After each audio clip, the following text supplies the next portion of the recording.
Nuestro próximo disertante es Pablo Manuel Cairoli. Desde 1990, Pablo Cairoli es socio fundador y presidente de Capital Markets Argentina, empresa especializada en administración de inversiones, banca privada y asesoramiento de empresas en temas de mercado de capitales y banca de inversión. Además, actuó como tesorero y miembro de la mesa directiva de la Bolsa de Comercio y es director de Garantía de Valores SGR. Anteriormente se desempeñó como director del Banco de Crédito Argentino, cumpliendo diversas funciones en el área internacional y de negocios, incluyendo vicepresidente de Visa Argentina y presidente de Data Cash. Tiene un máster en negocios internacionales de la Dartmouth Moore University y un posgrado de negocios de la Universidad de Harvard. Vivió en Estados Unidos, donde trabajó para Hewlett Packard y Johnson & Johnson. Fundador, presidente y actual pro-tesorero de la Fundación Junior Achievement Argentina. Está casado con María Dolores Brea y tiene 3 hijas. Muchas gracias, Pablo.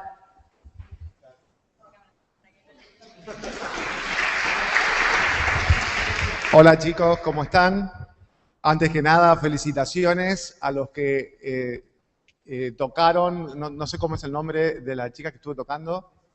Cecilia, felicitaciones, la verdad me encantó esa guitarra tan linda con la música de altiplano. Y después el dúo espectacular acá con tu nombre, ¿cómo era? ¿Cuál, perdón? ¿Alberto? Albert, ok. La verdad que una improvisación espectacular, una adaptación impresionante, que es un poquito el tema de hoy, que es la adaptación al cambio. La idea, bueno, esto es un caso práctico.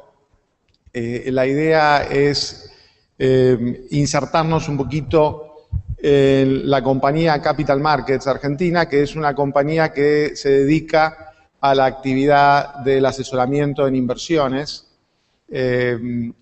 todo lo que está relacionado con el mercado de capitales, que ya de por sí es una actividad muy cambiante, no solamente por las cosas que ocurren en el país en el que se encuentra, sino también se ve afectada por las distintas crisis y los distintos acontecimientos que pasan en el exterior, que como ustedes saben, por la globalización, todo, digamos, se contagia hasta en los lugares más alejados. Y lo que vamos a ver entonces, primero vamos a ver unas diapositivas que nos van a ubicar en el contexto económico y político en el que se desarrolló la empresa, Capital Markets. Después vamos a ver las distintas etapas de la historia y de la estrategia de la empresa. Y por último vamos a ver qué enseñanzas nos deja esta historia que les voy a contar. Lo que les digo es, me pueden interrumpir en cualquier momento si me quieren hacer una pregunta, levantan la mano y en el mismo momento me va a encantar contestarla. Así que, por favor, siéntense libres de hacerlo. Bueno, este es el índice Merval. El índice Merval es el índice que mide el valor de las acciones que tradean, es decir, que tienen más volumen en la Bolsa de Buenos Aires. Ustedes pueden ver la gran variedad a través de 20 años, cómo ha cambiado este índice, que es un índice que está medido en dólares, es un índice que está medido mes a mes, y como verán, el índice estuvo en momentos en 100 y estuvo en momentos en 900. Es decir, que estamos hablando de un cambio de 8 veces aproximadamente. Y esto solamente con mediciones mes a mes. Es decir, que si nosotros lo hiciéramos semana a semana, o lo hiciéramos día a día, o lo hiciéramos hora a hora, esas variaciones serían todavía más grandes. Es decir, que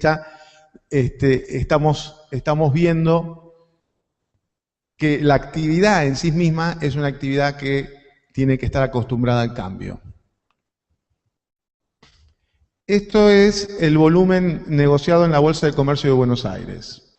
Lo que van a ver son dos periodos completamente distintos. Un periodo en la década del 90, donde se produce un boom del mercado argentino que viene prácticamente de un volumen cercano a cero y va a llegar a volúmenes cercanos a los 120.000 millones de pesos argentinos, que sobre todo en el momento del boom eran dólares, y que después cae abruptamente y ya después en los años 2000, después de la crisis, le cuesta muchísimo recuperarse.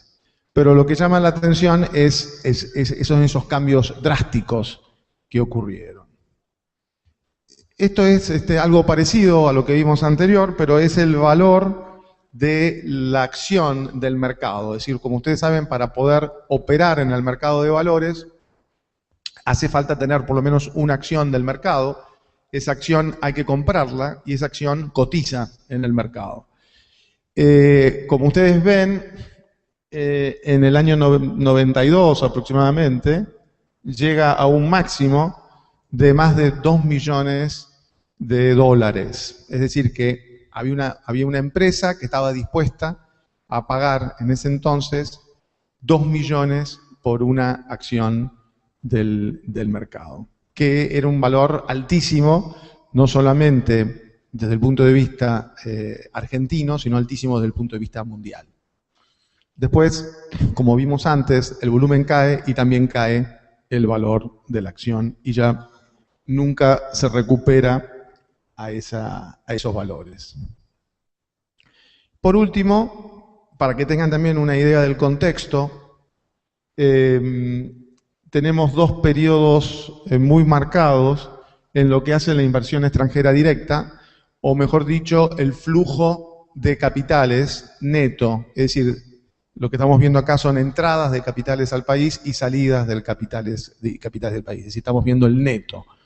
En la década del 90 hay un ingreso muy importante de capitales del exterior, no solamente del exterior, sino también de argentinos que traían capitales nuevamente al país, que está liderado fundamentalmente por una etapa de boom del mercado de capitales, con privatizaciones, etc.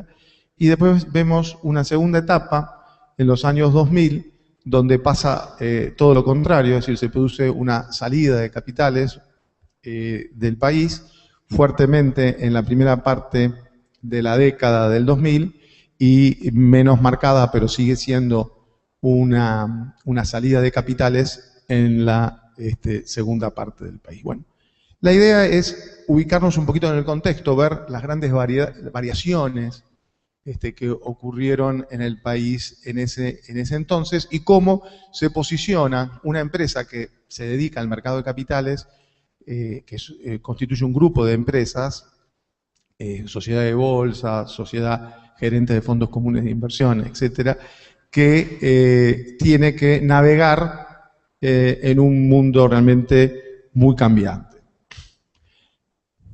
Vamos a dividir la historia de Capital Markets en 4 periodos.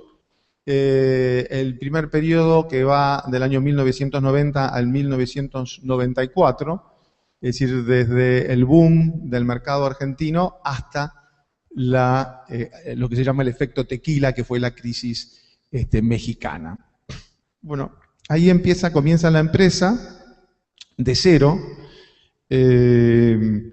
Yo trabajaba en ese entonces en un banco y como las políticas del gobierno daban a entender de que se iba a producir un desarrollo del mercado de capitales, yo renuncio al banco y comienzo esta empresa de cero con 2 personas y efectivamente se produce la desregulación del mercado, se produce las privatizaciones de empresas, se produce la convertibilidad. Algunos de ustedes se acordarán de la convertibilidad donde el peso estaba 1 a 1 con el dólar, lo cual se deja atrás un periodo de 2 hiperinflaciones argentinas muy fuertes y eso obviamente le dio certidumbre al mercado y se produce el boom de la bolsa argentina.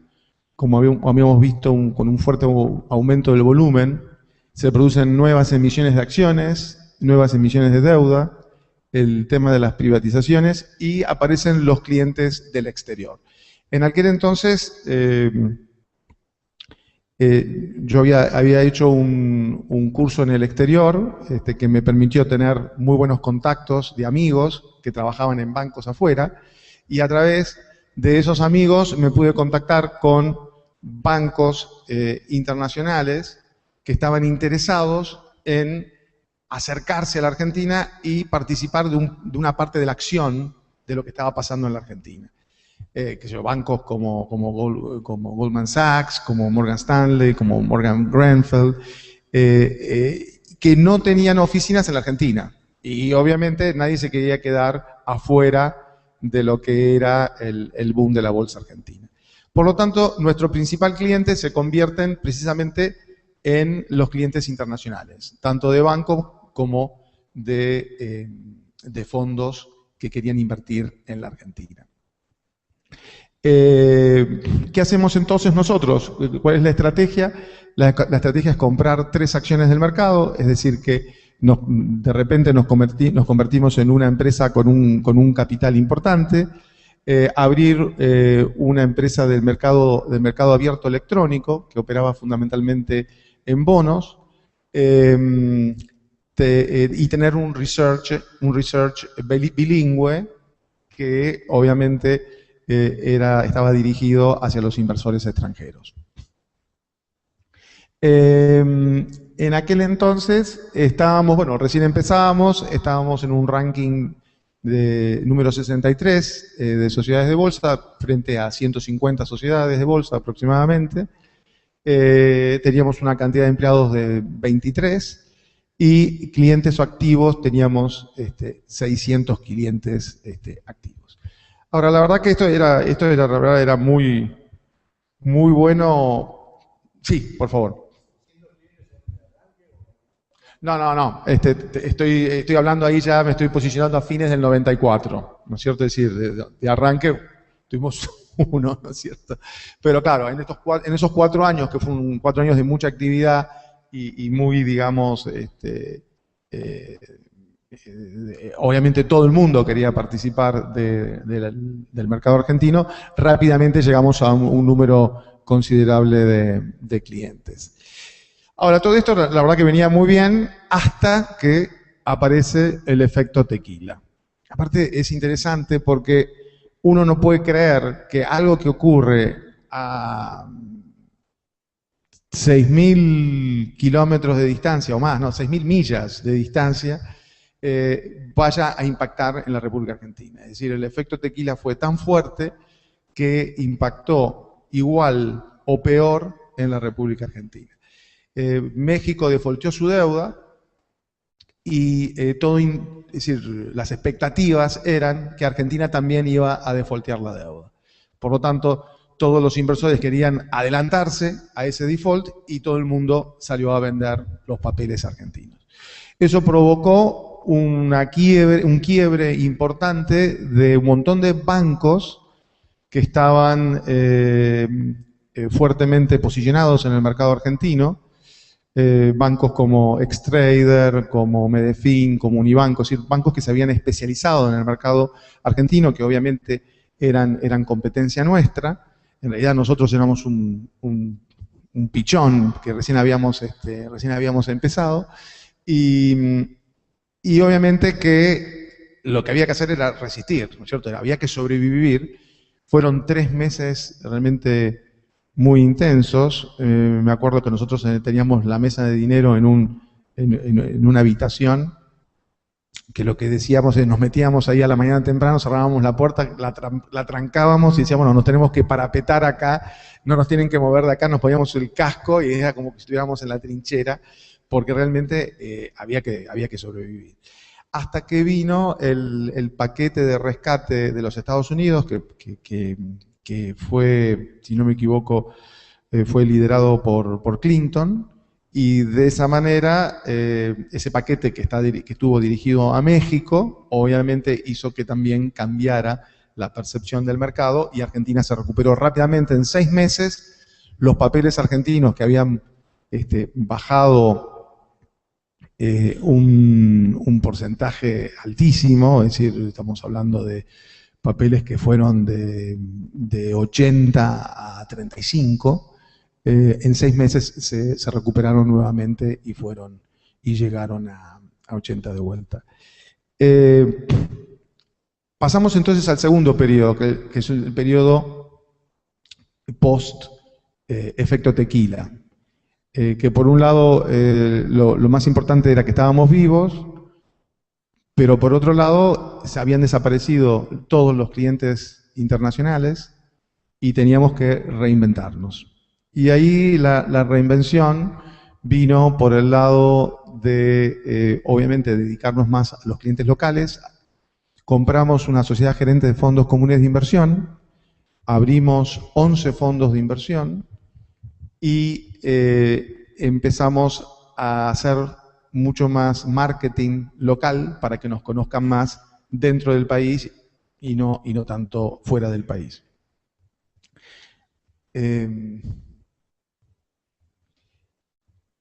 Así que bueno, entramos en el segundo periodo que va del tequila al default argentino, más el corralito. Y este fue, bueno, un periodo difícil porque hubo muchas crisis internacionales, que todas estas crisis, aparte del tequila, afectaron el negocio nuestro. Tuvimos la crisis en el 97 asiática, la crisis rusa del 98, la crisis brasileña del 99, hasta... y la crisis del Internet del 2000-2001. Como les comenté, la estrategia, ¿cuál fue en ese momento? Bueno, cambiar, dirigirnos más hacia las personas, hacia las empresas locales y los fondos comunes de inversión que aparecen en el año 95 y se convierten en el cliente institucional por excelencia. Ahí, ¿qué es lo que hacemos? Cambiamos totalmente. Se cierra el mercado abierto electrónico, se abre una sucursal en un shopping center, fue una cosa muy novedosa que se hizo precisamente para darnos a conocer al público, y lo que se hizo fue dictar cursos gratis para las personas.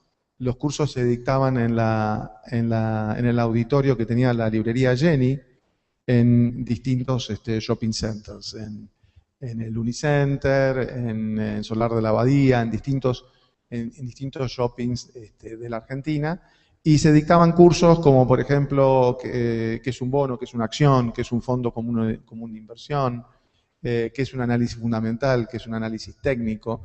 Y iba gente que no sabía absolutamente nada de mercado de capitales, y la verdad que fue una excelente manera de darnos a conocer y de empezar a dedicarnos a la banca privada en la Argentina. También se lanzó un sitio por internet que se llamaba Fácil Trade, que se podía comprar y vender acciones por internet, que fue algo muy, muy interesante para el interior, sobre todo, es decir, que todas las distintas provincias abrían cuentas por correo y empezaban a operar en la bolsa a través del internet. Así que bueno, todo esto de vuelta significó un crecimiento bastante importante. Ahí ya pasamos a estar rankeados en el puesto número 46.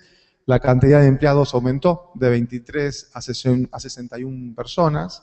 Y aparecieron los productores. ¿Quiénes son los productores? Los productores son brokers o bankers independientes que tienen su cartera de clientes y lo que hacen es presentar a los clientes a la sociedad de bolsa para que ellos abran una cuenta en la sociedad de bolsa y los brokers le manejan la cartera de inversiones a sus clientes.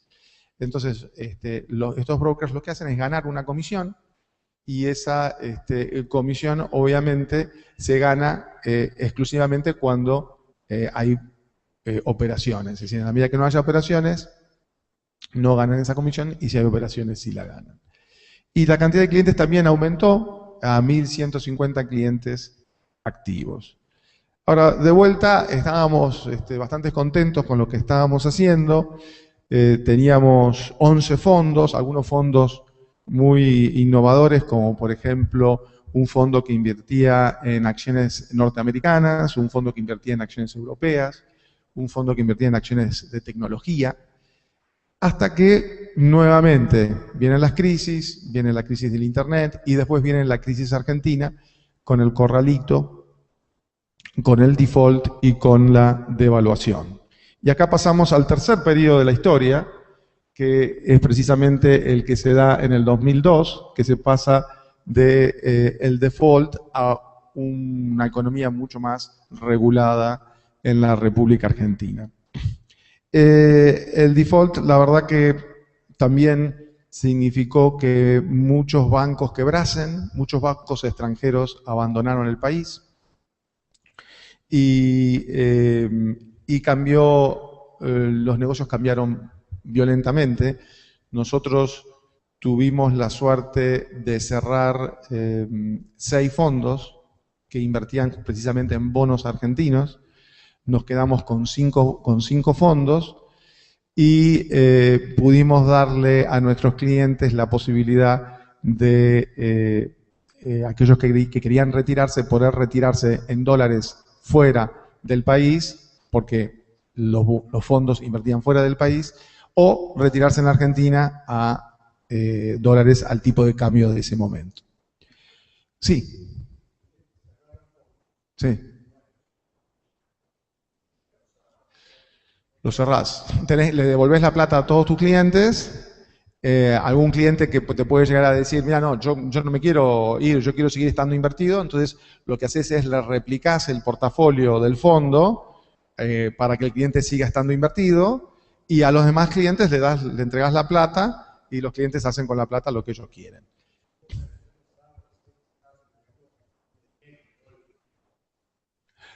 Bueno, depende de la época en la que se cerró. Obviamente que si uno lo cierra en la mitad de la crisis, digamos, es el peor momento para cerrarlo. La suerte fue que nosotros lo cerramos con bastante anticipación. Lo cerramos aproximadamente entre 9 y 6 meses antes de la crisis, con lo cual, de vuelta te digo, aquel cliente que quería permanecer invertido podía hacerlo replicando la cartera del fondo. Lo se cerró en el 2001. Exactamente, anticipación, sí, anticipación. La verdad que la economía argentina venía de barranca abajo, fue también un periodo muy difícil, tuvimos que echar gente, es el único momento en que echamos gente en la empresa, y la verdad que se veía venir que el final de esto iba a ser algo obviamente muy malo. ¿Por qué? Porque se estaba perdiendo competitividad en la Argentina, porque la Argentina había entrado en un déficit fiscal que hacía muy difícil poder pagar el enorme endeudamiento en el que estaba metida la Argentina. Entonces, no se sabía el timing, porque obviamente el futuro nadie lo sabe, nadie puede adivinar el futuro, pero sabíamos que iba a pasar en algún momento, sí.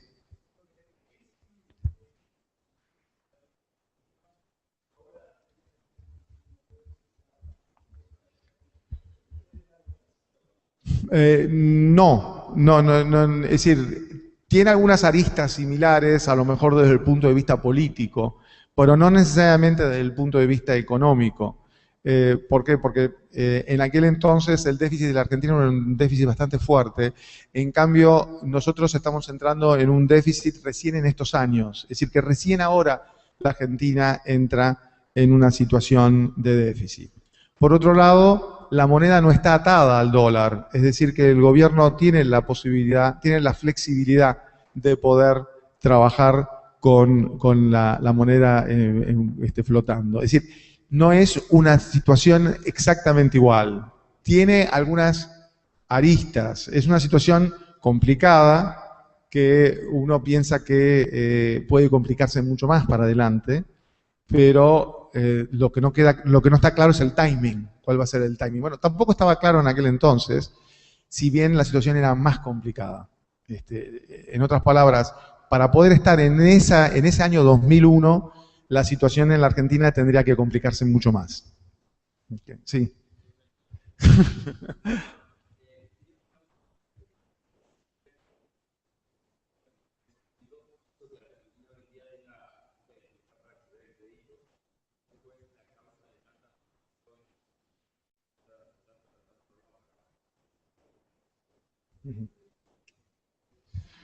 Bueno, obviamente que Argentina está muy mal conceptuada a los ojos de los inversores internacionales. De eso no hay ninguna duda porque Argentina debe ser de los países más defolteadores que existen en el mundo.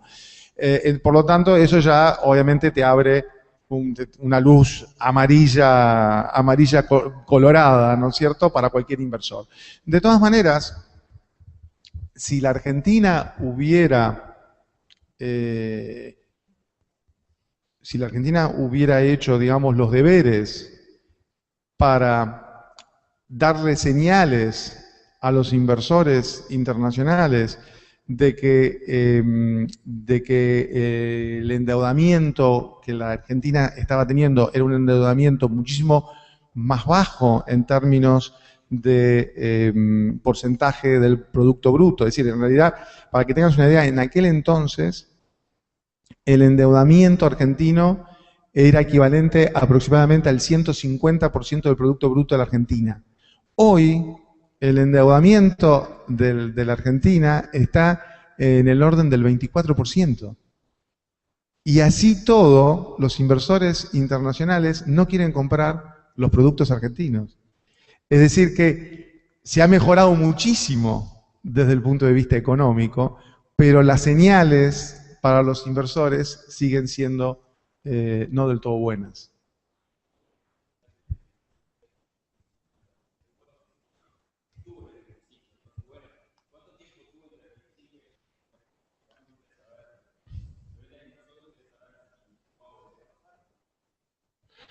Claro, pero lo importante es la tendencia. En aquel entonces estaba yendo del 25 al 150, ahora estamos yendo del 150 al 25.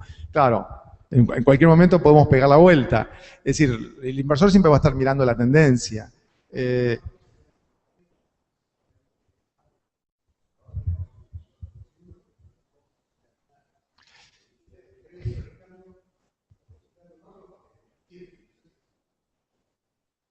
Está bien, no, es muy cierto, es muy cierto. Bueno, es un poco lo que él está diciendo, es decir, lo que él está diciendo, bueno, ¿qué pasa? ¿Por qué si hemos mejorado tanto económicamente no tenemos acceso a los mercados de afuera? Y la verdad es porque todavía las señales que le damos a los inversores extranjeros no son buenas.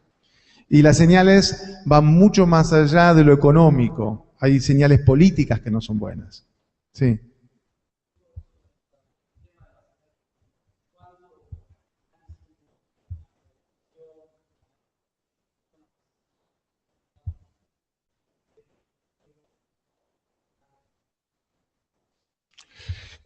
Bueno, constantemente nosotros tenemos que estar informados y tratar de estar lo mejor informados posible, porque eso es lo que te permite anticiparte.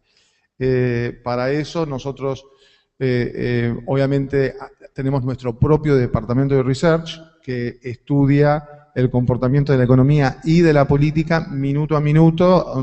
Nosotros tenemos un informe diario que le hacemos llegar a nuestros clientes, que es un informe bilingüe, y ahí estamos estudiando tanto la parte económica como la política, porque hoy en día tiene más importancia la política que la económica. Y después tenemos asesores políticos y asesores económicos que nos vienen a dar charlas y que son de consulta. Por ejemplo, a lo mejor ustedes lo conocerán a Miguel Kigel, que es un economista argentino, nos da una charla cada 2 meses, y después tenemos otro economista que se llama Aldo Abraham, que nos da una charla también cada 2 meses, es decir, vamos intercalando, y después tenemos un consultor político que se llama, es el director de Poliarquía, se llama Sergio Berenstein, que también nos da charlas constantemente como para poder estar lo más adecuado posible. Primero acá, sí.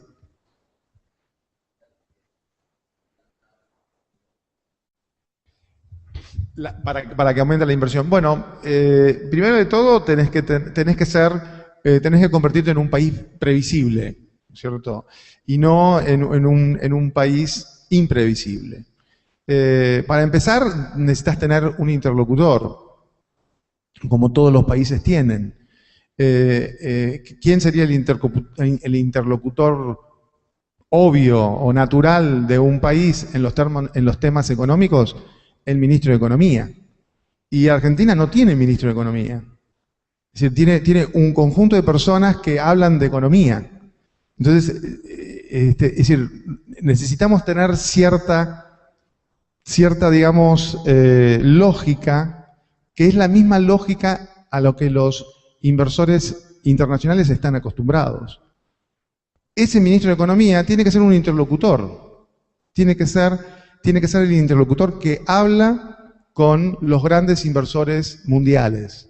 Los grandes inversores mundiales necesitan lo mismo que decís vos, necesitan contacto con la política, contacto con la economía.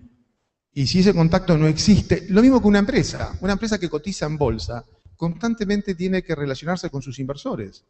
Les tiene que contar qué está pasando dentro de su empresa, cómo vienen las expectativas de su empresa, cómo va a crecer, cuáles son las estrategias, qué productos nuevos va a sacar. Un país tiene que hacer exactamente lo mismo, porque si no los inversores no van a comprar ese país. Y eso hoy no existe en la Argentina. Entonces, hay muchas cosas para mejorar, pero no hay ninguna duda que tiene que haber un plan, que tiene que haber una estrategia y que tiene que haber un interlocutor que sea capaz de transmitir ese plan y de esa estrategia.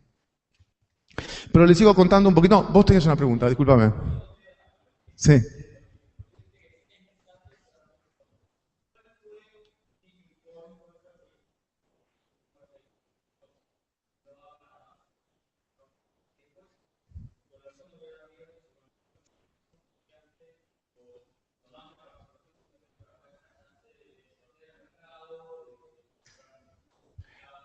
Mira,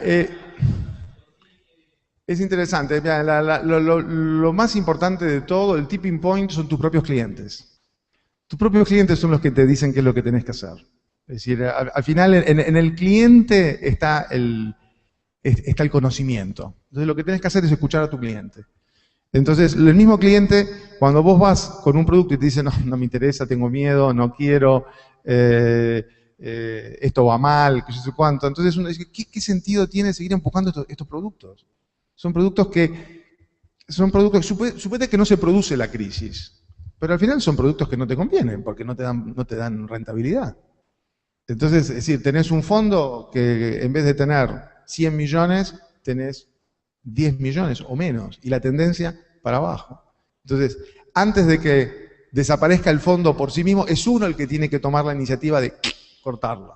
Si no, uno no tiene que tener miedo a cortar los productos que andan mal. Y por supuesto, tiene que buscar productos que reemplacen esos productos que andan mal, y que fue precisamente lo que pasó en el 2002. En el 2002, con la explosión, cualquiera hubiera dicho, este es el peor año del mercado de capitales de Argentina. Fue el mejor, fue el año donde más plata se hizo, porque aparecieron cualquier cantidad de productos nuevos. Aparecieron las cuasimonedas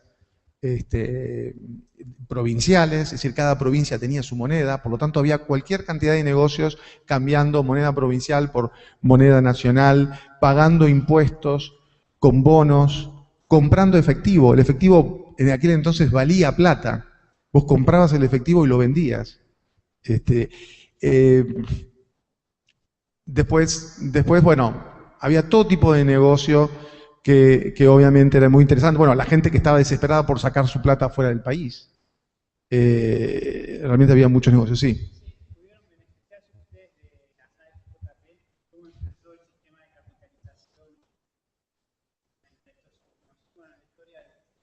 Bueno, en la primera parte sí. En la primera parte uno de los clientes más importantes eran las AFJP. ¿Por qué? Porque compraban producto, entonces había que estarle armando producto para las AFJP. Compraban fondos, muchos de los fondos que nosotros teníamos los compraban las AFJP. Y también en la crisis los bancos quedan muy desacreditados.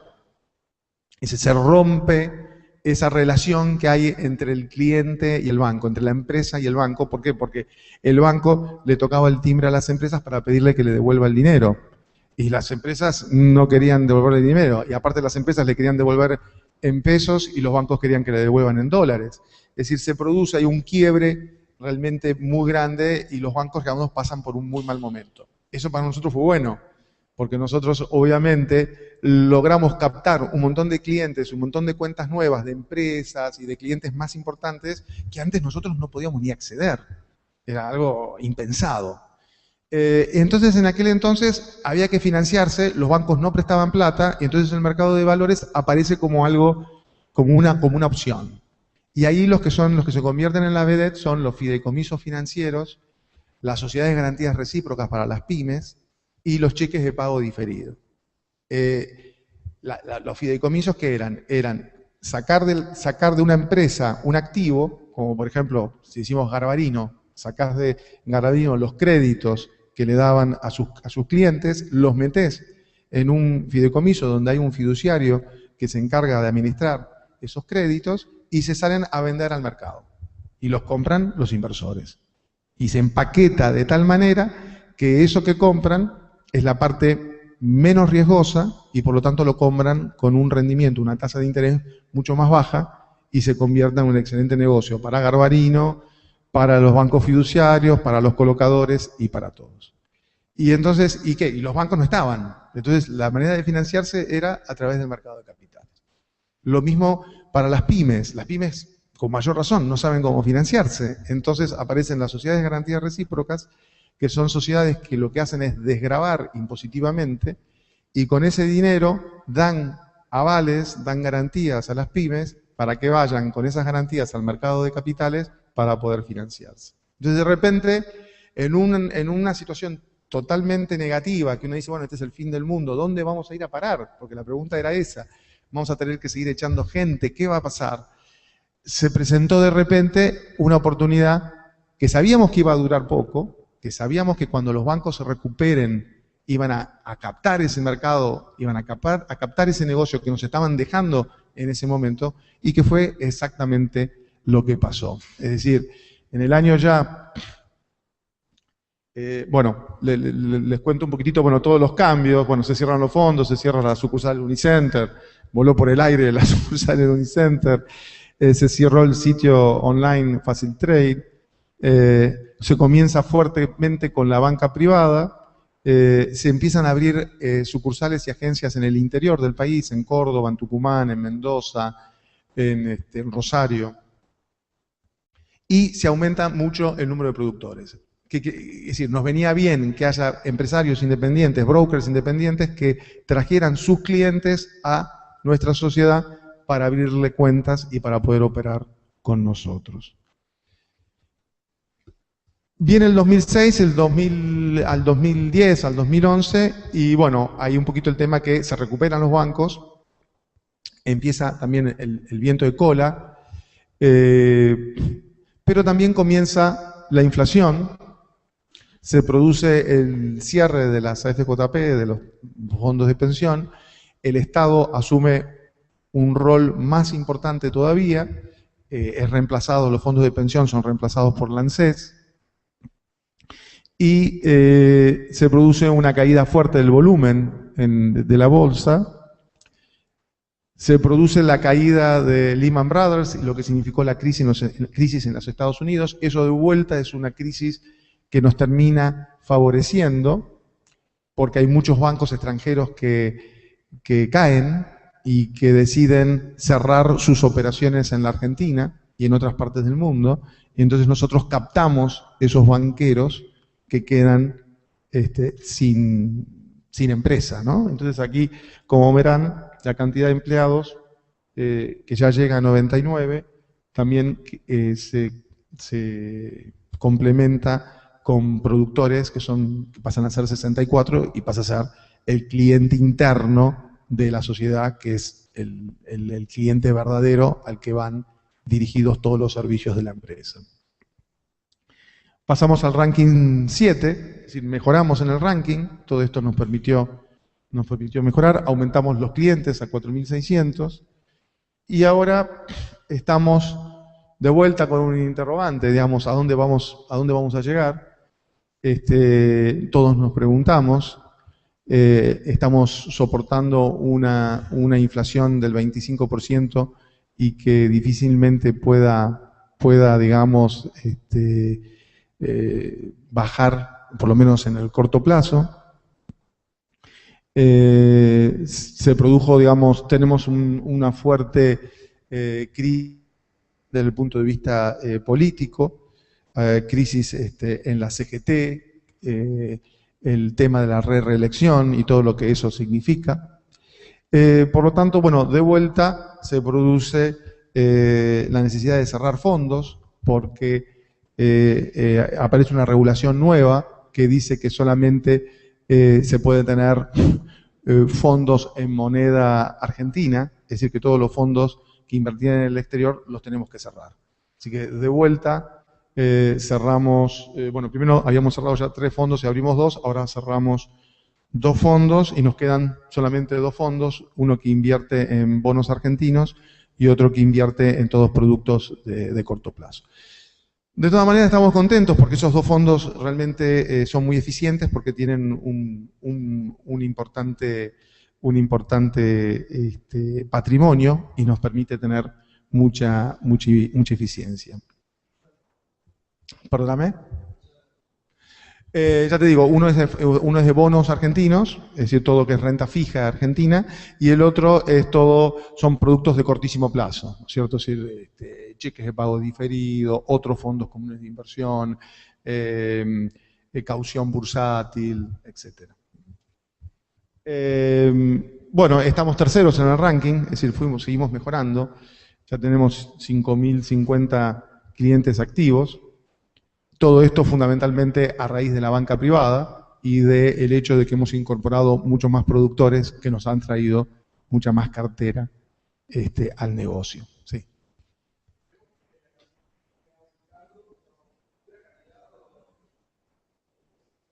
Si cambió el tipo de clientes, sí, bueno, sí, acordate que primero eran clientes del exterior, después pasaron a ser clientes personas, pero también había inversores institucionales como las AFJP y había empresas.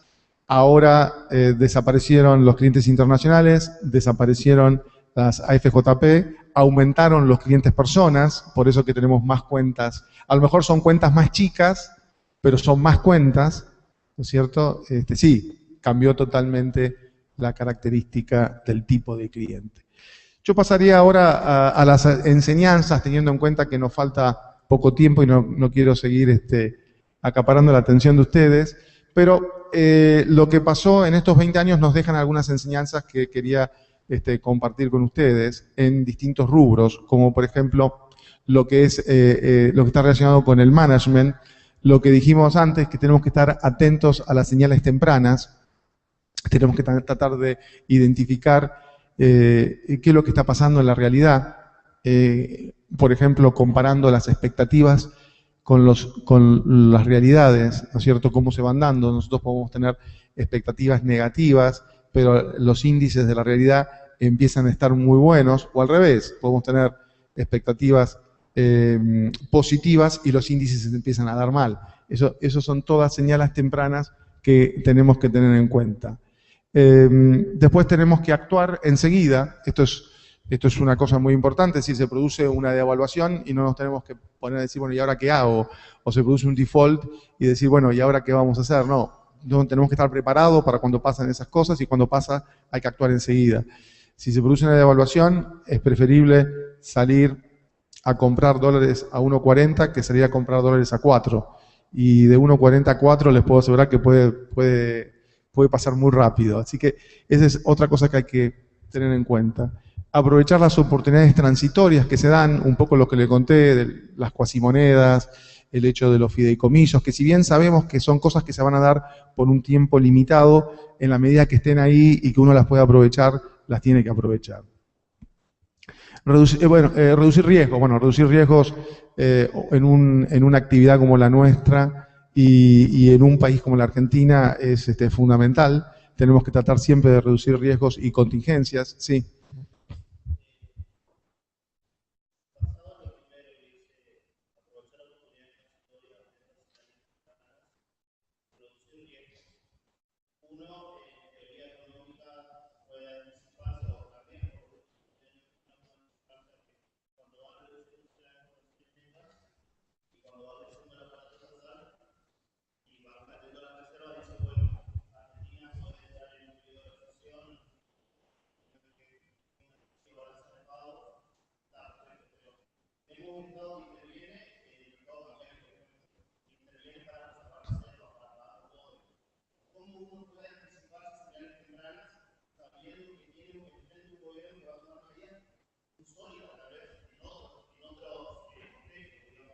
Sí, es muy válido el punto tuyo, porque obviamente uno no puede adivinar qué está en la cabeza de los reguladores. Pero, si bien uno no puede adivinar, puede, digamos, tener una idea de cuál es la ideología del regulador, puede tener una idea de hacia dónde van las decisiones sucesorias que va tomando el regulador. Y además hay señales que son inequívocas. Si vos pasás de un superávit fiscal a un déficit fiscal, ya sabés que te van a faltar $2 el día de mañana. Pase lo que pase.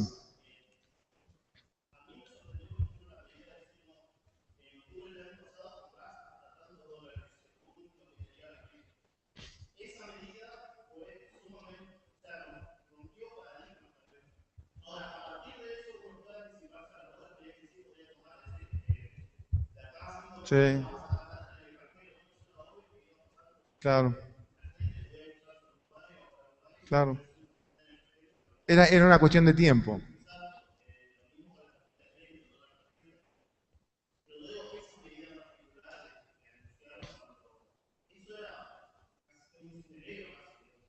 Sí, sí. La primera sí, pero todas las demás que vinieron después no. Entonces, ahí vas a pasar al punto 2. Producido el evento, actuar enseguida. Porque ya sabes que después te van a seguir cerrando todos los compartimentos uno detrás del otro. Entonces, si te cerraron uno, aprovecha todos los demás lo antes posible. ¿Cierto?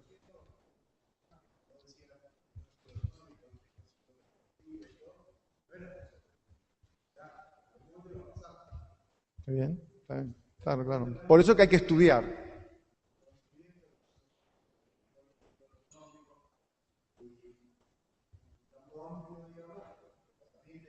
Sin duda no, es correcto lo suyo. Después el tema del outsourcing, en la medida que uno puede tercerizar determinadas actividades, está bueno tercerizarlas. ¿Por qué? Porque reducís tus costos fijos. Por ejemplo, nosotros hemos tercerizado research, es decir, tenemos analistas independientes. Los mismos productores es una manera de tercerizar, porque son los asesores de los clientes que no son empleados tuyos, sino que son productores independientes. El subadvisory de determinados fondos, ¿nosotros qué hacíamos? Hacíamos outsourcing de la toma de decisiones para el manejo de las acciones las argentinas las hacíamos nosotros, las acciones norteamericanas, las acciones europeas. Es decir que en la medida que vos no estés haciendo el outsourcing del corazón de tu negocio, el resto de las cosas está bueno hacer outsourcing. Después el concepto del cliente interno, conocer bien cuál es tu principal cliente, cuál es tu principal, tu cliente principal. Nosotros decidimos al fines de los 90 que nuestro principal cliente iba a ser precisamente el productor, el banquero, que trae su cartera de clientes. Es decir que el concepto de cliente interno es algo que nos funcionó muy bien. El tema de producto, por supuesto, diversificación de productos, de más está decirlo, tratar de que los distintos productos no tengan una correlación alta entre ellos, como por ejemplo uno puede asesorar a una SGR por un lado y por otro lado meterse en el mercado de compra-venta de futuro de dólar, etc. Tengo la última diapositiva, lo que es canales de distribución. También, obviamente, diversificar los canales de distribución, eso nos permite también reducir nuestro riesgo como empresa. Tenemos canales de distribución que se dedican fundamentalmente a personas, otros se dedican a empresas, otros a inversores institucionales. Tenemos canales que se dedican a clientes extranjeros, tenemos acuerdos con sociedades de bolsas del exterior que nos mandan clientes extranjeros a nosotros. Tenemos agencias en el interior, sucursales en el interior, y en donde no estamos tenemos acuerdos con distintas bolsas del interior que nos mandan clientes. El Internet es otra manera de diversificar canales de distribución.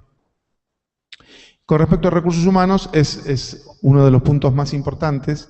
que los recursos humanos no estén atados a funciones y posiciones predefinidas, sino que se rote entre los distintos puestos de la empresa, que todo el mundo sepa un poquito de todo. La remuneración variable basada en la producción, es decir, hay muchos empleados que tienen un fijo y un variable, todo lo que podamos variabilizar mejor. Cuando a la empresa le va bien, todos nos ponemos contentos, cuando a la empresa le va mal, todos lloramos de la mano, pero es una manera de poder sobrevivir frente a todos estos barquinazos tan fuertes que se producen. No a la burocracia, tenemos que ser ágiles, es decir, todo aquello que significa un obstáculo tenemos que tratar de que no exista. Pocos niveles jerárquicos, eso es muy importante, el management tiene que estar muy cerca de la gente, no tiene que haber muchos niveles para poder actuar enseguida, para tomar decisiones rápidas, para poder estar cerca del cliente y poder estar cerca del mercado y saber qué es lo que está pasando. Hay muchísimas otras enseñanzas, pero también la podemos englobar en una sola, que es crear una cultura del cambio. En la medida que la empresa tenga una cultura del cambio, que es algo que se va metiendo en la sangre y en la piel de cada una de las personas que trabaja allí, es la manera de poder precisamente sobrevivir y poder crecer sin proponérselo. Muchas gracias. No sé si alguna pregunta que haya quedado. Sí.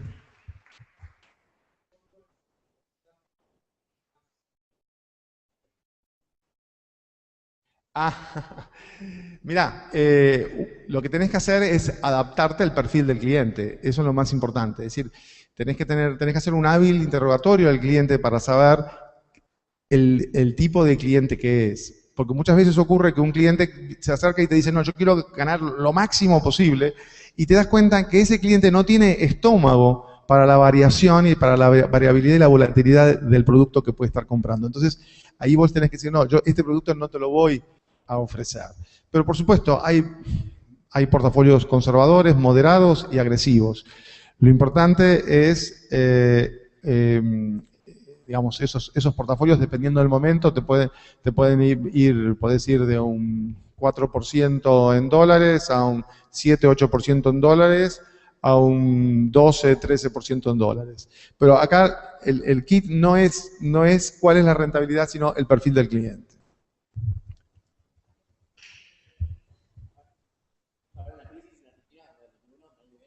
El año que viene, ¿tenés el mes y el día? Septiembre del año que viene.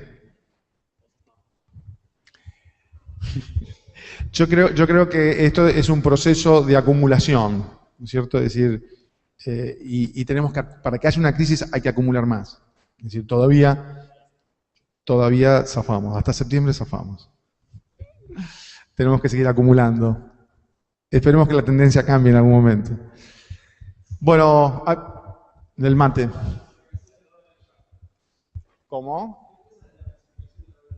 Es una manera de defaultear la deuda. Es decir, nosotros tenemos muchas maneras de defaultear. No solamente se defaultea dejando de pagar, sino que se defaultea incumpliendo las condiciones de emisión de los bonos. Por ejemplo, mintiendo el índice de precios estás defaulteando.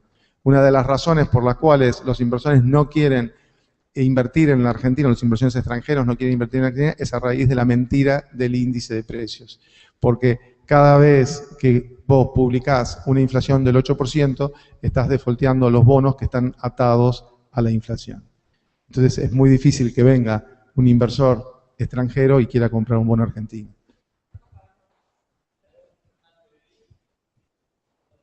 ¿Cómo? Discúlpame.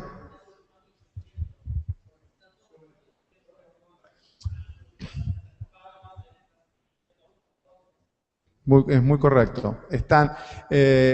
Por supuesto que están perjudicando mucho más a los bonos que están atados a la inflación que a aquellos cupones que están atados al crecimiento. Los cupones que están atados al crecimiento están siendo beneficiados, pero ahí la mentira es una mentira de más o menos 1, 2 puntos, 3 puntos como mucho.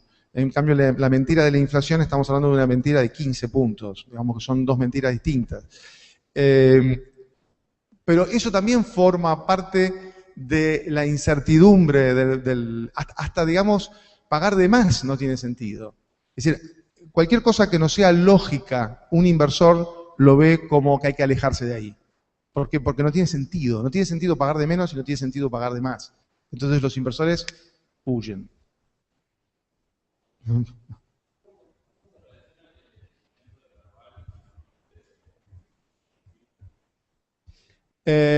Bueno, algunos pensaron que eso podía llegar a ser una mejora para el mercado de capitales. Obviamente Kirchner es un presidente anti-mercado, anti-inversión extranjera, digamos, eso digamos, está muy claro. Entonces, la desaparición de esa persona, en los ojos de algunos, pudo significar una mejora en el mercado.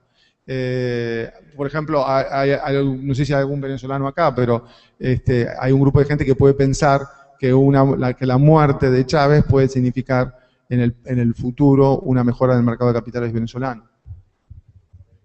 Perdón, chicos. La última. Por cuestión de tiempo, sí, la última pregunta.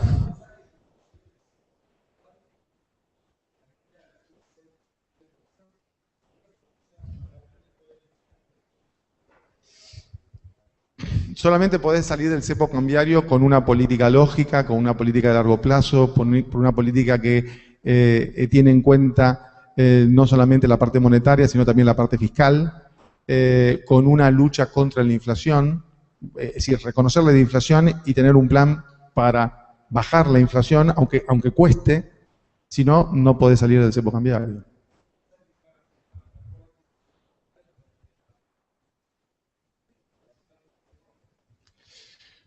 Bueno, hoy en día estamos en esa etapa, ¿no es cierto? En la etapa que toda la gente que pueda, digamos, sacar plata afuera la está sacando ya. Esto pasa mientras estamos hablando, ¿no es cierto? La pregunta es, bueno, también se está ganando plata en la Argentina, ¿no es cierto? Entonces, ¿cuáles son los tiempos? Los tiempos de vuelta no lo sabe nadie. Lo que sí hay que seguirlo de cerca. Bueno, muchas gracias por su tiempo.